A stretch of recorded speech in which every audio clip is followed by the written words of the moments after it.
Okay, ladies and gentlemen, we're about to begin. My name is Richard Pyatt. I'm the Communications Manager for Utah County. I'm working with the Utah County Attorney, Jeff Gray, as he handles this case and as the county deals with the publicity surrounding this case. We appreciate your being here. Jeff will enumerate the charges and detail what the county's findings are up to this point, and then he will take questions. The number of questions may be limited, however. I may cut it off. I may assist him in helping to pick the people who are asking the question. We just ask that you keep the questions to the process of what we're talking about and refrain from asking questions that speculate or get into the political dynamic of the case. For Utah County, this is a murder case, and we're trying a murder case. We're trying to keep the questions to that, but I understand that you're under pressure and have a lot of different questions, and we'll try to answer them. We're joined today by our sheriff and our prosecution team and our county commissioners. Jeff is going to be the only one speaking right now, and I'll introduce right now County Attorney Jeff Gray.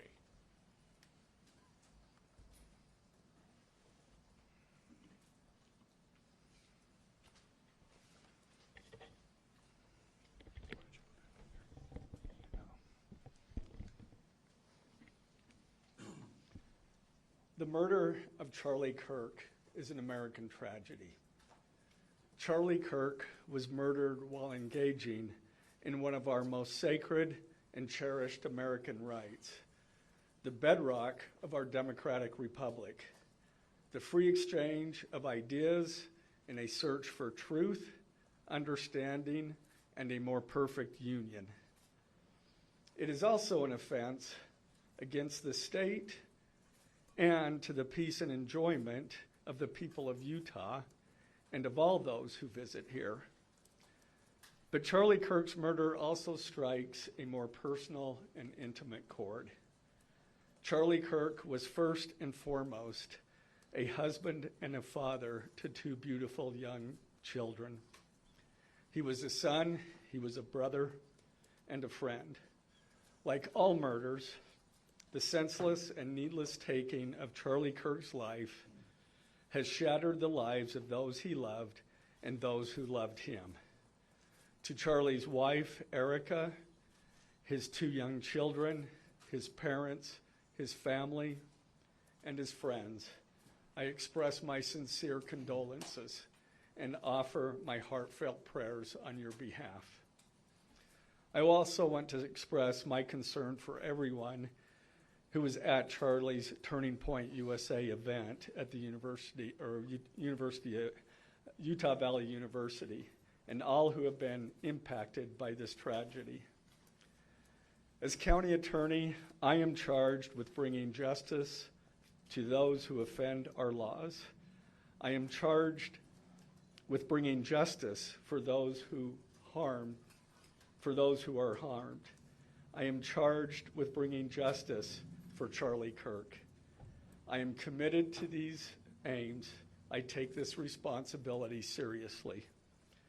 Today, after reviewing the evidence that law enforcement has collected thus far, I am filing a criminal information charging Tyler James Robinson, age 22, with the following crimes. Count 1, aggravated murder, a capital offense for intentionally or knowingly causing the death of Charlie Kirk under circumstances that created a great risk of death to others. Count 2, felony discharge of a firearm causing serious bodily injury, a first-degree felony. The state is further alleging aggravating factors on counts 1 and 2 because the defendant is believed to have targeted Charlie Kirk based on Charlie Kirk's political expression and did so knowing that children were present and would witness the homicide. The state is also charging defendant with count 3, obstruction of justice, a second-degree felony for moving and concealing the rifle used in the shooting. Count 4, obstruction of justice, a second-degree felony for disposing the clothing he wore during the shooting. Count 5, witness tampering, a third-degree felony, for directing his roommate to delete his incriminating texts. Count 6, witness tampering, a third-degree felony, for directing his roommate to stay silent if police questioned him. And count 7, commission of a violent offense in the presence of a child, a Class A misdemeanor, for committing homicide knowing that children were present and may have seen or heard the murder and did so based on Charlie Kirk's political expression. Also, following the press conference, I am filing a notice of intent to seek the death penalty. I do not take this decision lightly, and it is a decision I have made independently as county attorney, based solely on the available evidence and circumstances and nature of the crime. Because we are seeking the death penalty, the defendant will continue to be held without bail in the Utah County Jail. Turning to the 10-page information, these are the allegations. On September 10th, 2025, at approximately 12:23 p.m., Charlie Kirk was shot and killed while speaking to a large crowd on the campus of Utah Valley University in Orem, Utah. Police found the suspected murder weapon, a bolt-action .30-06 rifle, nearby. Over the next approximately 33 hours, police conducted a manhunt for the shooter until the evening of September 11th, 2025, when Tyler James Robinson surrendered to police at the Washington County Sheriff's Office. DNA consistent with Robinson was found on the rifle's trigger. After shooting Mr. Kirk, Robinson hid the gun, discarded the clothing he wore when he fired the rifle, and told his roommate to delete incriminating text messages and not talk to police. Children were present at the time of the shooting. The shooting.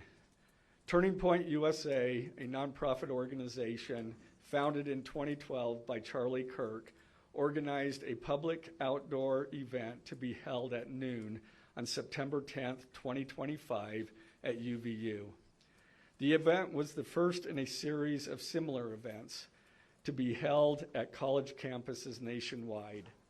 Mr. Kirk is a well-known conservative activist, famous for these type of events, where he discusses various political issues and debates with audience members. His events and comments have garnered a significant number of supporters and drawn the ire of many who disagree with his political views. The event at UVU was announced far in advance and garnered significant publicity and interest. Consequently, several hundred people attended. Mr. Kirk was interacting with a crowd before the event officially got underway. Then, at approximately noon, Mr. Kirk seated himself under a portable canopy behind a table and microphone. He began speaking to the crowd and fielding questions from attendees, a format Mr. Kirk commonly used at his events. Mr. Kirk allowed his questioners to approach a microphone positioned directly in front of him.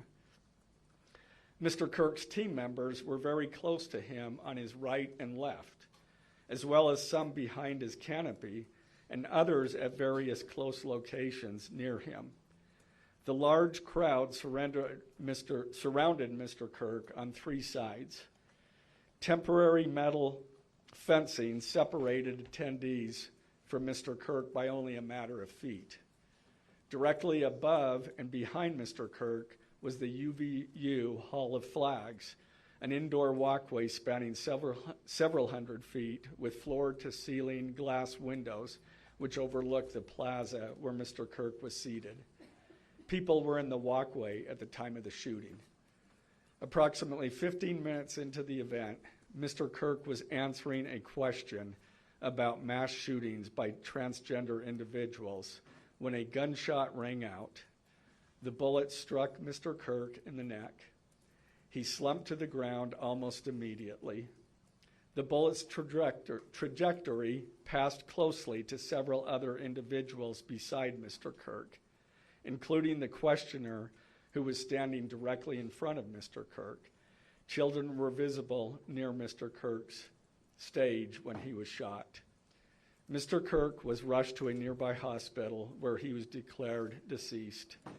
The medical examiner's report is still pending. So UVU surveillance. So at the moment of the shot, a UVU police officer was watching the crowd from an elevated vantage point. As soon as he heard the shot, he began to scan the area for threats. Believing the shot came from a rifle because of its sound, he looked for potential sniper positions. He noted a roof area approximately 160 yards away from Mr. Kirk as a potential shooting position and rushed there to look for evidence. The suspected shooting position is adjacent to an open, publicly accessible walkway. To access the suspected location, a person must climb over a railing and then drop to the roof only slightly below. Having lain on the roof, impressions in the gravel potentially left by the elbows, knees, and feet of a person in a prone shooting position.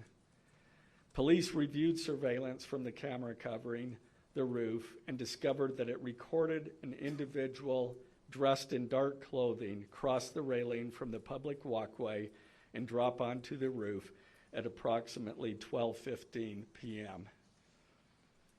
Although the individual moved out of the camera's view for a short time, the camera again captured the individual running across the roof and then low crawling to the area the UVU officer recognized as where the suspected sniper had dropped into a prone shooting position. After a short time, which matches the known time of the shot, the individual arose and ran across the roof to the northeast. This discovery led to an intensive review of UVU surveillance recordings to attempt to track and identify the suspect. Surveillance revealed the following. At approximately 11:51 a.m., the suspect entered campus from the north. He is seen wearing a black shirt with an American flag in the center, a dark baseball cap, and large sunglasses. Throughout the surveillance, the suspect keeps his head down and rarely raises his head enough to get a clear image of his face. As he proceeds across the campus, he is seen walking with an unusual gait. The suspect walks with very little bending in his right leg, consistent with a rifle being hidden in his pants. This unusual gait continues until the suspect is seen crossing the railway off the open walkway and onto the roof, where he leaves the camera's view. A camera later captures the suspect as he runs across the roof to the suspected shooting position. Immediately after the shot was fired, a camera captures the suspect running across the roof carrying an item whose shape is consistent with a rifle. The suspect is then seen climbing down from the roof. He appears to drop the item he was carrying as he hits the ground in a controlled fall. He then picks up the item and runs toward the northeast end of campus. Expanded crime scene investigation. Law enforcement officers followed the suspect's escape path to the northeast end of campus, where they believe the suspect left campus and entered a wooded area. In that wooded area, investigators found a bolt-action rifle wrapped in a towel. The rifle contained 1 spent round and 3 unspent rounds. This is consistent with the facts officers observed at the time of and immediately after the shootings. No shell casings were found on the roof, suggesting a bolt action rather than an auto-loading weapon, and only a single round was fired. Each round in the rifle contained an etched inscription as follows: The fired cartridge was etched, "No Tice's bulge, OWO, what's this?" The second cartridge that was again not spent, the last three were not spent, were not fired. The second, "Hey fascist, catch," with arrow symbols. The third cartridge, "Oh Bella Ciao, Bella Ciao, Bella Ciao, Ciao Ciao." The fourth cartridge, "If you read this, you are gay," LMAO. The rifle, ammunition rounds, and towel were sent for forensic processing. DNA consistent with defendant was found on the trigger, other parts of the rifle, the fired cartridge casing, 2 of the 3 unfired cartridges, and the towel. Law enforcement was unable to immediately locate the shooter, so they published photos of the shooter from the UVU surveillance cameras and asked for the public's help to identify him. Meanwhile, law enforcement continued to try to identify the shooter through other means. The Washington County investigation. On the evening of September 11th, 2025, as law enforcement continued their investigation, Tyler James Robinson went to the Washington County Sheriff's Office with his parents and a family friend to turn himself in. Robinson's mother stated that the following to police. On September 11th, 2025, the day after the shooting, Robinson's mother saw the photo of the shooter in the news and thought the shooter looked like her son. Robinson's mother called her son and asked him where he was. He said he was at home sick and that he had also been at home homesick on September 10th. Robinson's mother expressed concern to her husband that the suspect shooter looked like Robinson. Robinson's father agreed. Robinson's mother explained that over the last year or so, Robinson had become more political and had started to lean more to the left, becoming more pro-gay and trans rights oriented. She stated that Robinson began to date his roommate, a biological male who was transitioning genders. This resulted in several discussions with family members, but especially between Robinson and his father, who have very different political views. In one conversation before the shooting, Robinson mentioned that Charlie Kirk would be holding an event at UVU, which Robinson said was a stupid venue for the event. Robinson accused Kirk of spreading hate. Robinson's father reported that when his wife showed him the surveillance image of the suspected shooter in the news, he agreed that it looked like their son. He also believed that the rifle that police suspected the shooter used matched a rifle that was given to his son as a gift. As a result, Robinson's father contacted his son and asked him to send a photo of the rifle. Robinson did not respond. However, Robinson's father spoke on the phone with Robinson. Robinson implied that he planned to take his own life. Robinson's parents were able to convince him to meet at their home. As they discussed the situation, Robinson implied that he was the shooter and stated that he couldn't go to jail and just wanted to end it. When asked why he did it, Robinson explained there is too much evil and the guy, referring to Charlie Kirk, spreads too much hate. They talked about Robinson turning himself in and convinced Robinson to speak with a family friend who is a retired deputy sheriff. At Robinson's father's request, the family friend met with Robinson and his parents and convinced Robinson to turn himself in. The family friend spoke to police and reported telling Robinson that it would be best if he brought all evidence with him to the sheriff's office to avoid police having to search his parents' home. The friend also asked Robinson if he had any clothes that were related to what he did. Robinson replied that he had disposed of the clothes in different areas. The roommate. Police interviewed Robinson's roommate, a biological male who was involved in a romantic relationship with Robinson.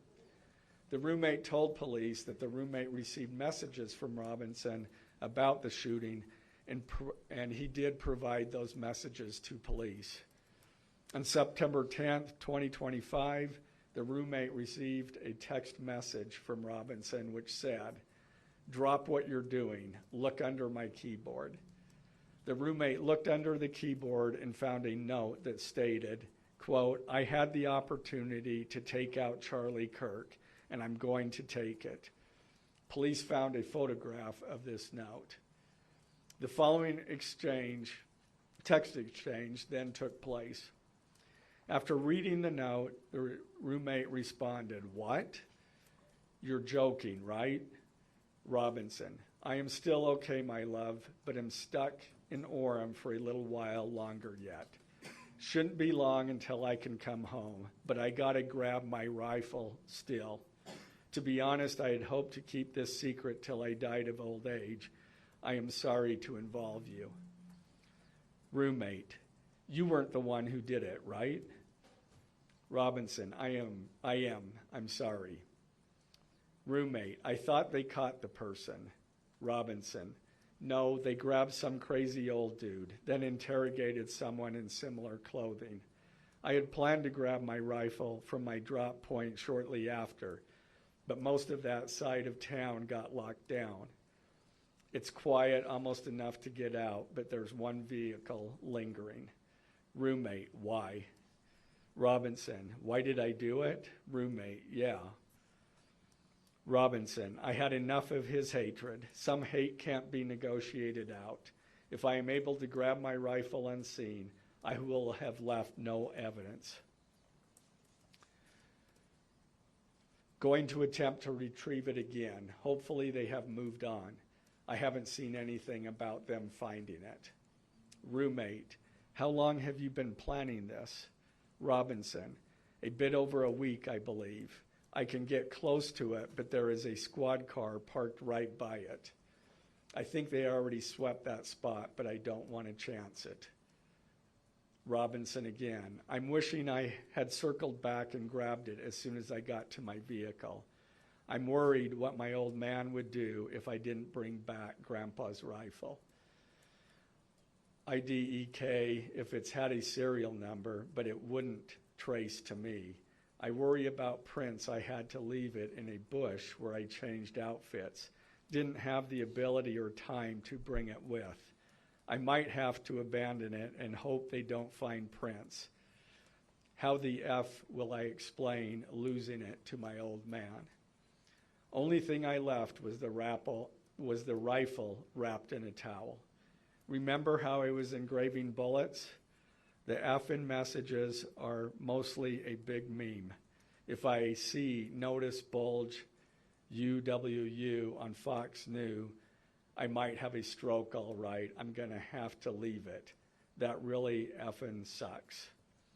Judging from today, I'd say Grandpa's gun does just fine, IDK. I think that was a $2K scope. Wink, wink.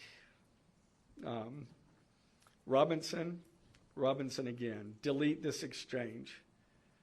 Again, Robinson, "My dad wants photos of the rifle. He says Grandpa wants to know who has what. The feds released a photo of the rifle, and it is very unique. He's calling me, RN." Not answering. Robinson, "Since Trump got into office, my dad has been pretty diehard MAGA." Robinson, "I'm going to turn myself in willingly. One of my neighbors here is a deputy for the sheriff." Again, "You are all I worry about, love." That came from Robinson. Roommate, "I'm much more worried about you." Robinson, "Don't talk to the media, please. Don't take any interviews or make any comments. If any police ask you questions, ask for a lawyer and stay silent." The search for Robinson's residence. Police executed a search warrant on Robinson's residence. During that search, police discovered a shell casing with etchings like the etchings found on the shells in the rifle near UVU. Police also found several target boards with bullet holes in Robinson's home. Now, as I stated in the beginning, when I read those allegations, these are allegations. And like the evidence set forth in this statement, those allegations, what you've heard from the media, even from state and federal officials, has not been tested in the crucible of a jury trial. I understand the public's desire to know the facts. My own family members have pressed me for information. Why are we reluctant to share the details of the investigation itself and comment on the case? Because I want to ensure a fair and impartial trial. I became a prosecutor because of my love for the ideals of this great country and the principles embedded in our Constitution. The free exchange of ideas and opinions is critical to this great American experiment, but so too are the protections afforded to the accused found in the Fifth and Sixth Amendments. The right against self-incrimination, the right to a speedy and public trial, the right to the effective assistance of counsel, the right to confront one's accusers, and the right to compel the attendance of witnesses.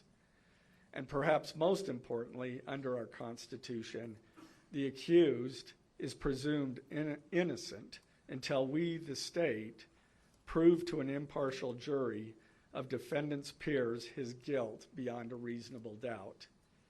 That jury cannot rely on our allegations, on what they hear in the news, or on what they hear from a public official.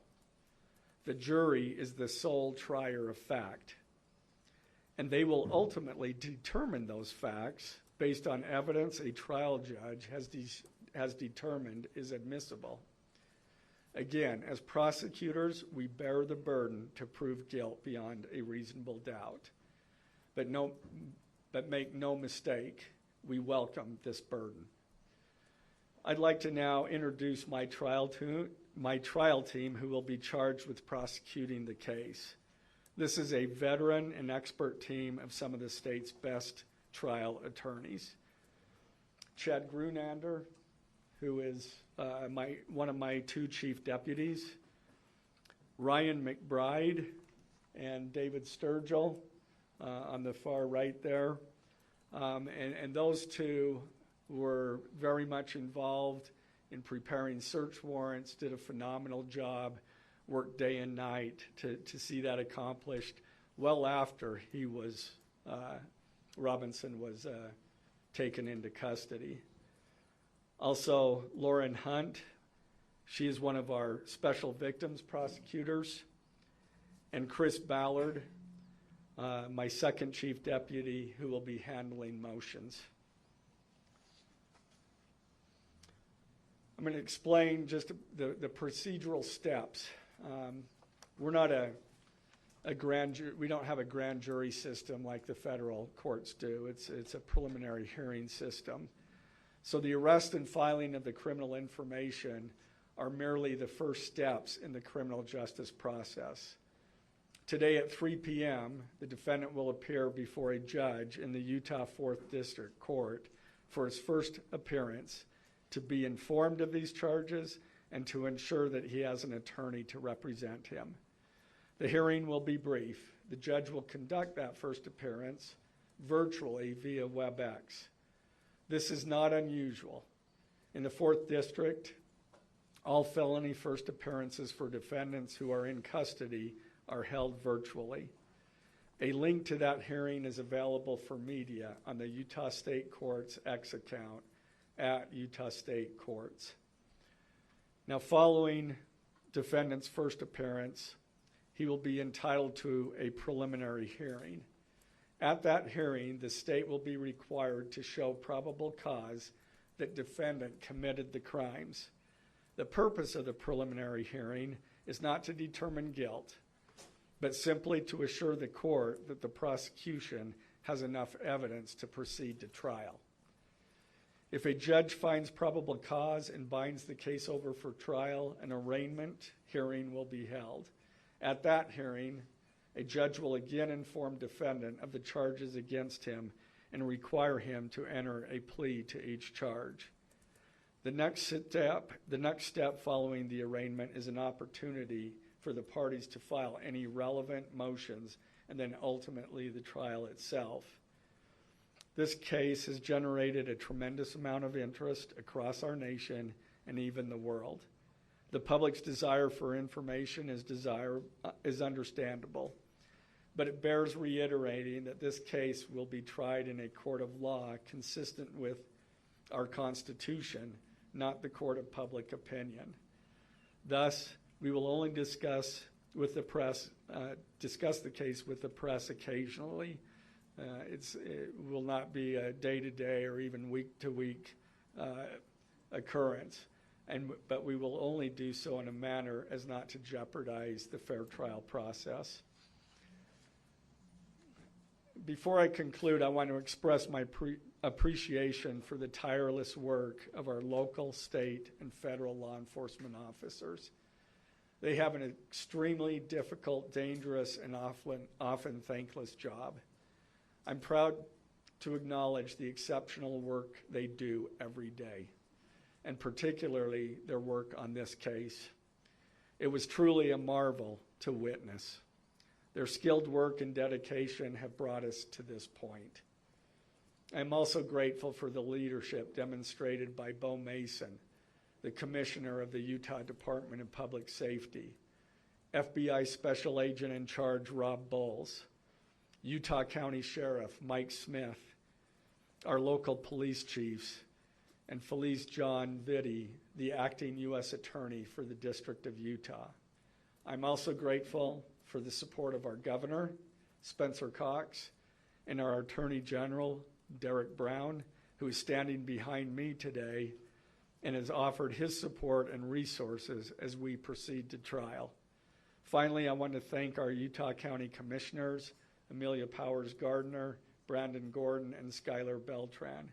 They too have pledged to assist with the resources needed to successfully prosecute this case. I will now take a few questions. For questions, ladies and gentlemen, just really fast, if you could identify yourself and what are Carter Evans from CDSU. Okay. Did your investigation uncover any individuals that may have known about this shooting in advance? They are still looking into it. It's an undergoing investigation. So is that a possibility?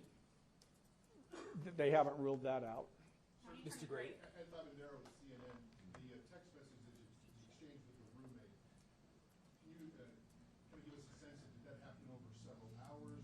Did it happen before? I don't have that information. Emily Anderson, State Star Attorney Gray. Tribune. I know, acknowledging that you made this decision to pursue the death penalty independently, did you hear at all from the Trump administration or Governor Cox's administration as you were working on these charges? I talked to officials from both administrations, but I was not pressured to make a decision. I understood their feelings on it because it was in the news, but we didn't really discuss that. Mr. Gray, the FBI director, sir.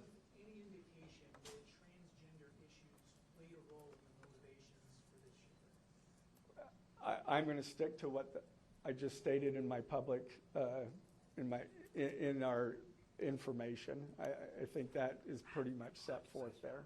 Mr. Gray, Ben Winslow, Fox 13 News. Just asking, are you planning to file additional charges against anyone else in connection with this? Again, we don't have any information at this point of additional suspects, but I know that our law enforcement agencies are continuing to follow leads. Mr. Gray, the FBI director today said that you are, quote, or that other people, a number of people, are being investigated and interrogated.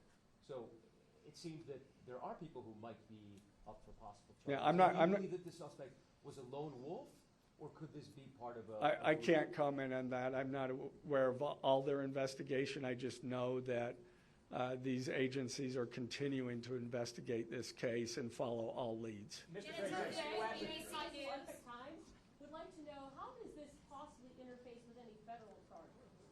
That's up to the feds. They have different charges, and they're reviewing the evidence. And after they review the evidence and the law, they could file charges, but I'm not privy to exactly what they're looking at. Dennis, have faith with the BBC. You've spoken a lot about text messages with the roommate. The governor previously said the roommate is cooperating, but could we see charges against the roommate? Again, I'm not prepared to answer that question. Mr. Gray, is it unusual to cite a political motivation as an aggravating circumstance? It's part of our code, and so we charge that. And Mr. Gray, Jim Suak with KUTV, for those that aren't of a legal mind, is this a confession, the text messages? Is that legally a confession? And is he cooperating since he's been taken into custody? Ultimately, a judge will determine that at trial. And cooperation, has he spoken at all? Has he been cooperating since he's turned himself? Again, I'm not going to comment on that. Has he made any statements at all? Mr. Gray, Morgan Chesky, NBC News. Okay. What more can you tell us about the suspect's time online that some say radicalized him? I am not aware of that information. It's, again, still under investigation. And has he expressed any remorse so far about this attack? I am not going to comment on that. Is he continuing to not cooperate? I am not going to comment on that. Mr. Gray, the FBI director has been way out in front in terms of presenting evidence to the public. Your team has been very circumspect, very measured in what they've let out. Has that hampered your investigation and the build-up to this criminal? Well, as attorneys, we typically like to control that information to preserve an impartial jury and a fair trial. Does the So it hasn't suspect made have it much easier. representation? Is he a lawyer yet? Excuse me? Does the suspect have a lawyer? I don't have that information. Can you tell us more about what the family may have said in interviews? Um, His mother? What the family said is what I provided. Mr. Kirk, do you anticipate that the defense will try to get this trial moved out of Utah County, and how will you respond to that? That from where? From Utah County? That the defense will be from Utah County? Well, that they will try to get the trial moved to The different. venue move. I couldn't predict what they're going to do. Is there any evidence to suggest that the timing of the shot and the question that was asked about mass shootings of transgenders, is that more than coincidence? That will be for a jury to decide. Mr. Gray, are you confident that the roommate had no part of this attack whatsoever? Again, I'm not going to comment on the evidence. But the evidence so far, does it show any involvement? Again, I'm not going to comment on other than the facts that or the evidence that we've gathered so far. Gray, does the mention of the DNA here in the press conference jeopardize his right to a fair trial? I don't believe so. This is part of a public document that we have to file as we file a criminal information. We have to file a probable cause statement. That's a public document, and so we're comfortable with that. Are his parents and the roommate still cooperating? I'm not going to comment on that either. The FBI has said that this suspect had a hatred of Kirk. What else can you share about that? I can't share any more than what I've already said. This was I- an incredibly precise shot. Do you have any evidence that he went places to practice or had to track his movements before the shooting that's given you insight into how he prepared? The evidence that I'm willing to share is what I just read in our statement, and it's in Mr. Gray, the did you So I'm information. afraid we're going to have to cut it about off seeking there. the death penalty? Okay. If he could have just answered, did you consult Erica Kirk about seeking the death penalty? I'm not going to comment on that. Okay, thank you, ladies and gentlemen.